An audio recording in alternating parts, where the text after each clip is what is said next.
Stephen Moore, my good friend. How are you, sir? Stephen, are you there? Good morning. How are you, man? Hi, Glenn. Great to be with you. Thank you very much. Today is Liberation Day. How you feeling? Well, I think it's a Liberation Day, but I'm feeling a little maybe Trepidation Day as well. We'll see what that announcement is. I'll be out there at the Rose Garden at 4, so I don't know exactly the details. I don't think anybody does except Donald Trump at this point. Look, I'm a free trade guy. I understand that the benefits of countries trading with each other benefits both countries. But I would say, on the other hand, because this really is a debate where I could go on, either side of it. Yeah. Trump does have a very important point, Glenn, which is that a lot of people don't understand. You've got a wise listenership, but a lot of Americans don't understand that we are the lowest tariff country in the world right now, among all the major trading partners. And what Trump is simply saying is it's not a level playing field. It's not fair. These other countries are not playing by the rules, and they need to trade with the United States, so they better get their act together. They better start treating us fairly, or he's going to hit them with these tariffs. Now, there is going to be some – I've been listening to you for the last 10, 15 minutes. You're right, Glenn. There will be some costs to Americans in terms of buying cars, and we might see a little rise in prices of things. Trump describes this as short-term pain for long-term gain. And I think it's for every American to kind of figure out where they stand on this right now. I'm a little bit worried about it, but I will say this. Trump is the single best negotiator I've ever met in my life. And I think in the end, he will prevail. So is he going for just a strange level playing field? I mean, you can't say it's a free market because there are tariffs involved. But if our tariffs are only reflecting everybody else's, then it is a free market, if you will, just trying to bring everything level up to the place where everybody else is. Is that the goal here, which would lead me to believe there might be some short-term effects because we could turn the negotiating power on pretty quickly? Or is he trying to bring manufacturing back, which is, I think he's calling it Liberation Day because it harkens back to World War II, and he's liberating us from almost everything that we set up right after World War II. He's saying, effectively, in almost every category, all of that stuff is broken, and we can't do that anymore. A lot of people don't know that I'm a painter, and I gave up painting because of demoralizing pain in my hands. I was losing hope. If pain keeps you from really living, I urge you to do what I did. Try Relief Factor. Relief Factor is a 100% drug-free supplement developed by doctors. It's safe to take every day, and it has helped me and so many others. You can try their 3-week quick start right now, $19.95 at relieffactor.com.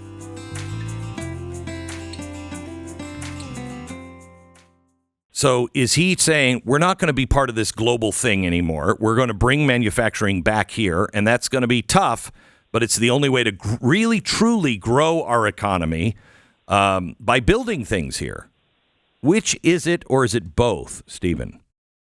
Boy, these are complicated questions, and I can't get in Donald Trump's mind. Look, let's start with why he won this election. He won the election by winning blue-collar, middle-class voters into the Republican Party, many of whom, had voted Democratic, but realized that Trump was the one who really stood behind them.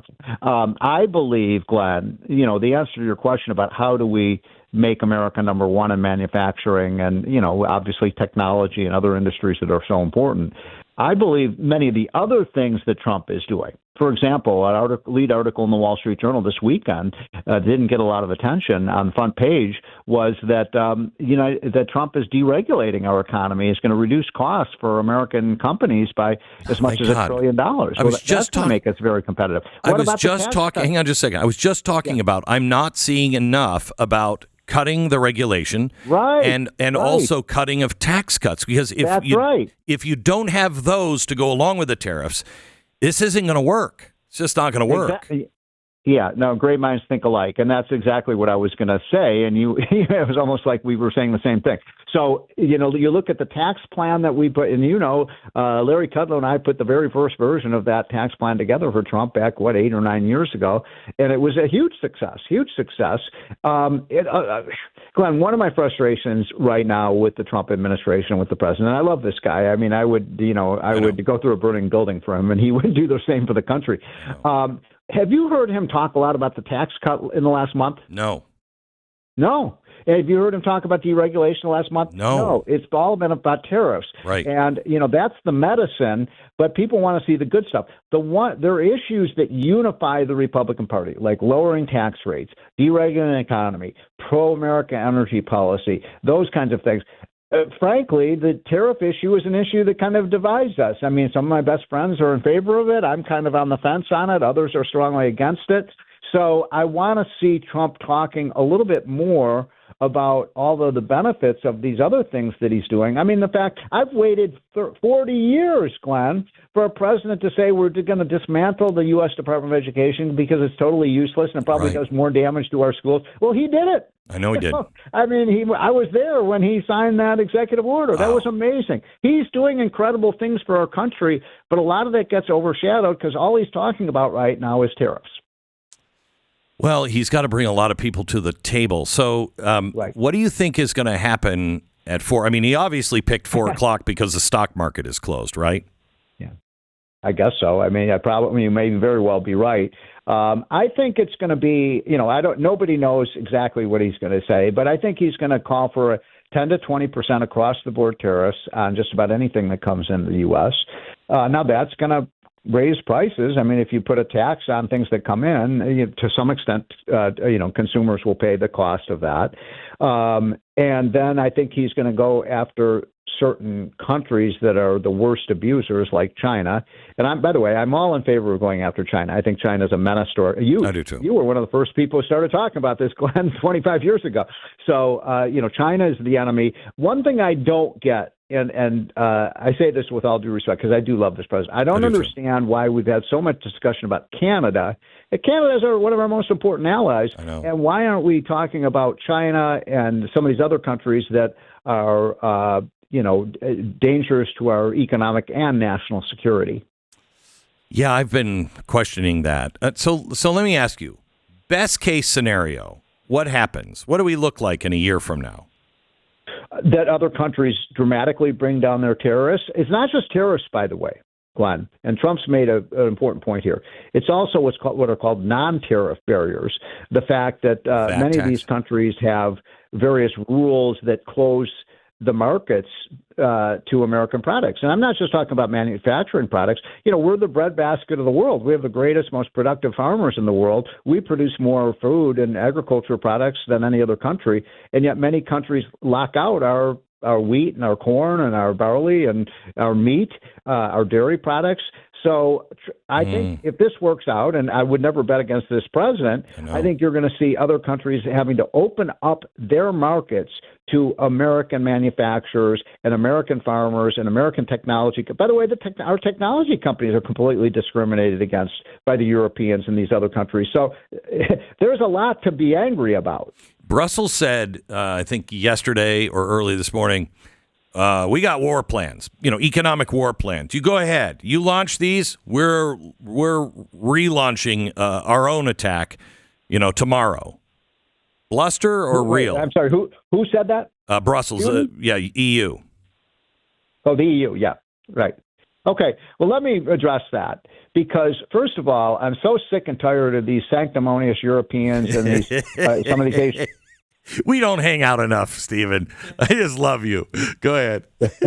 Okay. I mean, oh my gosh, how dare Donald Trump do this? He's starting a trade war. And I know what Donald Trump would say if he was on your show right now. Yeah. He would say, what are they talking about? Our tariffs are 1/3 as high as theirs are. Right. They've got a lot of nerve to say Trump is causing a trade war. I mean, it's like if I came up to you, Glenn, and punched you in the nose, and then you tried to, fight back, and I said, "How dare you start a fight with me?" Right. I mean, so Trump has the moral high ground here because we do open up our markets in the other country. By the way, there was a very famous incident that happened. I wasn't there, but my buddy Larry Kudlow was there at one of the G20 meetings. I think it was in Ottawa, and the Europeans were sitting there, complaining and grousing about Trump was talking about tariffs. And, I don't know if you're aware of this, but Trump, it's on the record, people were there, said it. Trump said, okay, you know what? Why don't we all go to zero on tariffs? Yeah, I know. You know what? The Europeans ran for the door as quickly as they could. I know.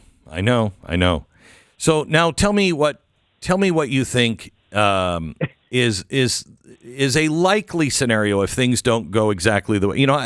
I just bring this up because Paul Krugman, in the New York Times, he said, when Biden, don't dismiss the careful work of our statistical agencies because you're feeling angry on the checkout line. I don't want to say that about tariffs. I mean, it's going to make things harder to buy what you need, and we shouldn't downplay that. The president's not even downplaying that. He says it's gonna be a little painful for a while, yeah, right? Yeah. But people are on the edge financially, and no amount of political theory helps people pay for the groceries or makes it feel better when you're paying for the groceries. So I don't want to be in that camp. What should people mentally prepare for that is a likely scenario, even if it turns out that it was the right thing? What's coming our way? So I think that Trump has made a mistake here in the sense that we should have done this tax bill first. Yeah, I agree. And that would have been a huge victory. Everybody understands. I hope your listeners understand. If we don't get this thing done, that we're talking about a $3,000 per family tax increase on January 1st. And by the way, every single Democrat in the Congress voted for that, a $3,000 per family tax increase. So we should. I hope as he's talking about these tariffs, he links that to the fact that he's talking about, a major growth-enhancing tax reduction. I like his idea, for example, Glenn, where he said, look, if you're going to bring something into the country, you're going to pay a 15% tariff on it. But if it's made in America, you're only going to pay a 15% tax. I love that idea. Let's do it. Let's implement that right now. I know. So what you're doing is giving a little bit of a favoritism to stuff that's made in Michigan and Ohio and Maine and Vermont. My guess is he would have done that if he could count on the Republicans. There's two groups of people. I know. There's two groups of people that worry me. Right. Congress and, quite honestly, the Justice Department. I don't know where Pam Bondi is, but that's a different story. But Congress needs to do their job. Right. And I think that you're right. What are we, day 80, 90? I can't keep track, but it's amazing what Trump has done already. I know. But why is it? I mean, Trump should have that tax bill on his desk. He should. It's popular. He's got the voter mandate. Why is the Senate been sitting on this for 5 weeks? Can't tell you. I can't either. I can't tell you. I mean, so tell me about the regulations that you're seeing. Is the regulation, because tariffs, tax cuts, regulations. Tell me about the regulations that you're seeing. Is it significant, the regulation slicing? Enormously so. So remember, do you remember, Glenn, what was the first thing that Joe Biden did when he became president? Energy. Yeah, he killed all our energy infrastructure projects. I mean, that's something one of our enemies would have done to us. Right. But Biden did it to us. Right. He shut down the pipelines. He put incredibly onerous climate change taxes on our oil and gas and coal industry. Shut down. Remember Hillary Clinton saying, "Well, that's okay. The coal miners can become computer programmers or something." That's working ridiculous. Exactly. So, Trump is opening up our energy. We have more oil, gas, and minerals, by the way. This new Secretary of Interior, Governor Doug Burgum. He's doing an amazing job. We have $10 trillion of mineable critical minerals in this country, in the mountains of Utah and Dakotas and da-da-da. We could do that. We can do, he's but what I want to ask you, we're going to allow more mergers and acquisitions so our companies can be more effective. It's all over the board. It's on transportation policy. And that's going to cut costs dramatically for American consumers, and that's a really positive thing. In fact, when I give talks to small businesses, you give a lot more talks than I do, I always ask the men and women, I said, which is worse for you, the tax burden or the regulation burden? You know what they say? Regulations. The regulations. Yeah, regulations every time.